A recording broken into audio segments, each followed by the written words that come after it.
Hindi pala tayo naka-on. Ha! Kanina pa tayo mahataw.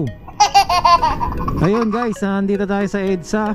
Pabalik na, pa Quirino Highway tayo ng Novaliches. So, on my right, Soler, EDSA. Ayan, para idea nyo lang na pa northbound tayo.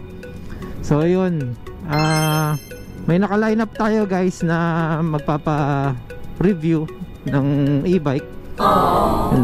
Nauudot sa schedule kasi kaya hindi tayo hindi natutuloy kaagad eh. Pero ayun po, kinakasan na po natin yan. And then also yung sa ating meet and greet or ano ba, mini eyeball ba tawag natin dyan, hindi ko na alam. So ang agenda natin doon kahit pa paano ay makapag-conduct tayo ng road safety para sa mga subscribers natin, para sa mga kapwa nating e-bikers. Ayan, e-bike saka motor pwede naman po kasi isa lang po goal natin yung safety lang po natin lahat, no? Then hopefully marinig tayo ng ating hiniritan na company na mag-donate kahit pa paano ng ating pang-raffle, no? So right now meron may nagpa-sponsor, no, ng pa-raffle sa atin item. Hindi po basta-basta item lang, no?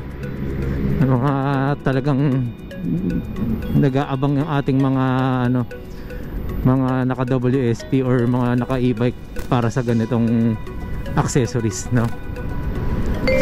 So yun, medyo maluwag kalsada kahit pa paano, nakakatakbo tayo ng 30 to 40 kanina. May mga pasaway lang na na rider biglang kumakanan. Hindi ko alam kung naliligaw, hindi pa marunong bumasa sa mapa ng Waze or Google nila. Ayan, kung mapapansin nyo, mabilis ang daloy, mga 30 siguro to, 30 kasi talagang hindi accurate yung So ayan, so wait natin yan guys, at may i-review rin tayong mga e-bikes na naka-line up. Hindi ko sure ang pag-review ko, pero dun lang tayo sa kung ano yung na-experience natin, no? Pala tayong hindi naman tayo bayad para siguro kahit naman na hirap din sabihin, no, nang nagpo-promote ka lang, hindi mo talaga na actual na testing, okay. Ayun, so SM North na tayo.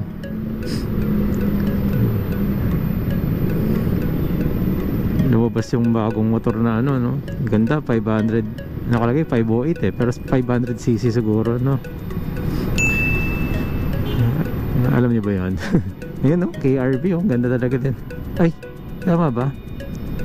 Skygo, ano ba yung Skygo?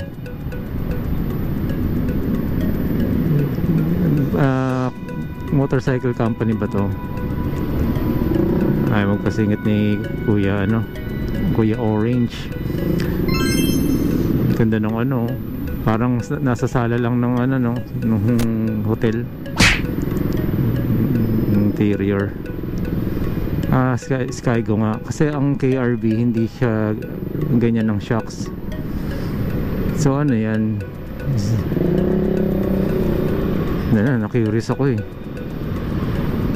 China. Ang ganda ng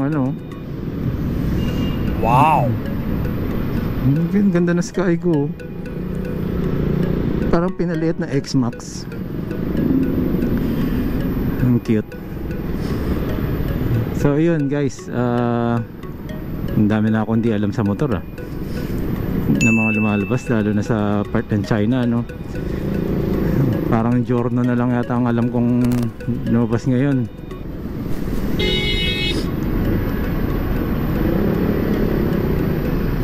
Binubusinan ako ba?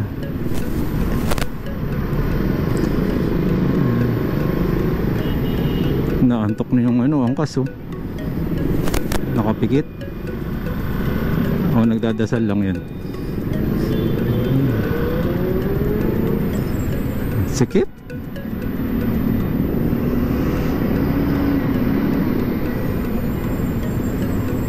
Ay magbigay ng kotse.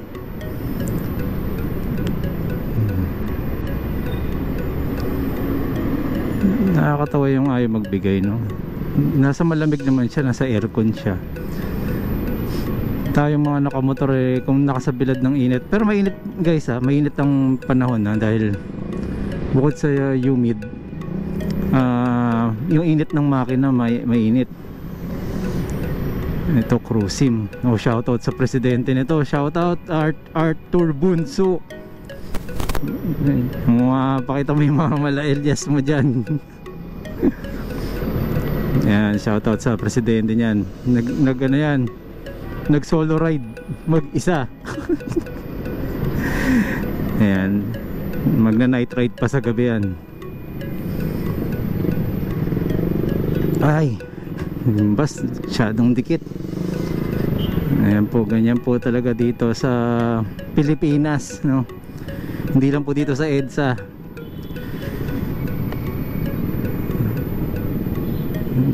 Kailan kaya tayo magkakaroon ng electric car? Parang ang sarap magkaroon nun, no? Ang tahimik lang, ganun. Nawala na tayo sa takbo kanina. Ang sarap ng takbuhan. Traffic na.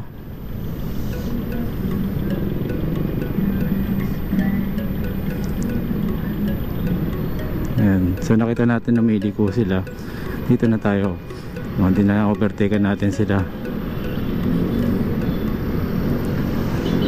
Ay nako, bagal. So pipilitin ng jeep yan.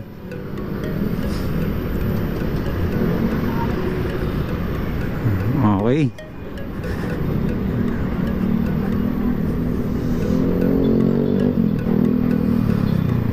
Puro ingay yung motor.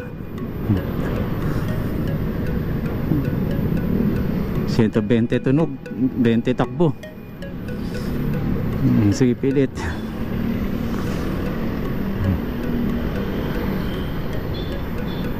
Ayan. So titingin kayo dito guys, baka biglang may tumatawid. So yan, pedestrian, alanganin, so alalay tayo. Okay, so nakasignal siya, pipilit. Okay. Ng mga tricycle na to, pwede naman silang bumuka doon. Corolla Cross, dalian mo. Bibios. Ito mga hybrid electric vehicle na to. Hindi ko lang alam kung paano tumatakbo ang mga Toyota ng hybrid. Kung hanggang 60 battery siya, tapos pagka nagtulin ka saka nagiging gasolina. So kung sa traffic, ideal siya, kasi pampreno dito tapos nagre-regen pa siya dahil sa pagpepreno mo, nagcha-charge pa yung battery lalo.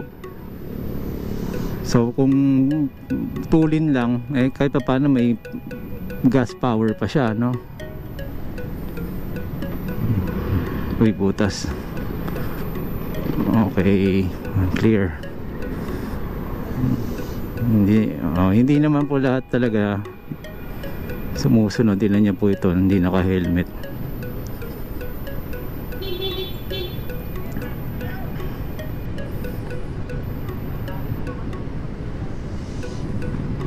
Ano bang nito?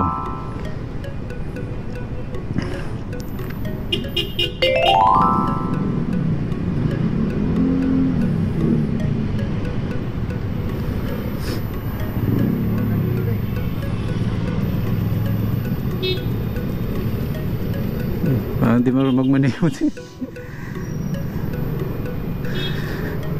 Kulit ito sa cellphone. Kita nyo guys, yan yung ano ko yan talaga concern ko yung pag sa cellphone mga to, hindi marunong kung saan na lang nagmamaniobra. Hindi pwedeng ganun. Kailangan kung may makita kayong maluwag, dito, pasok po muna dito para hindi kayo makaabala. Ang gusto nyo, pahintuin lahat ng sasakyan para sa ginagawa nyong kapalpakan. So ito ay congressional na. Shortcut lang po ito. Binabypass lang po natin dyan yung stoplight. At saka yung mga sakayan kasi yan dyan sa kanto. So ayun.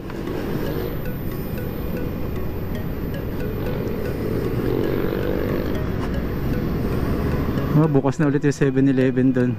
Alright, so dito na lang po muna guys. At tuloy-tuloy na muna ako. Hataw-hataw muna ako kasi tinan nyo po yung kalangitan, no? Tapos bigla pong pumipreno tong ano problema, ba't pumreno? Tinan nyo, nag-cellphone. Ay, nako, talaga naman. Kaya marami po na aksidente ngayon, tapos mainit ang ulo. Hawak yung cellphone para pagka may nakagit-gitan, hawak pang video kagad. Abang, di ba? So ayun, dito na lang po muna guys. Maraming salamat po. Guys, pakilala ko lang my nephew or Oiko, Masaki and Taichi. Marvin Chua Motovlog いいねとチャンネル登録よろしくね。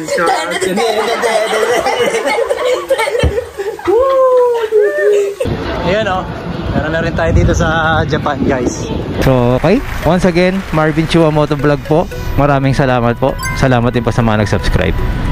Subscribe, okay. Bulol pa, no?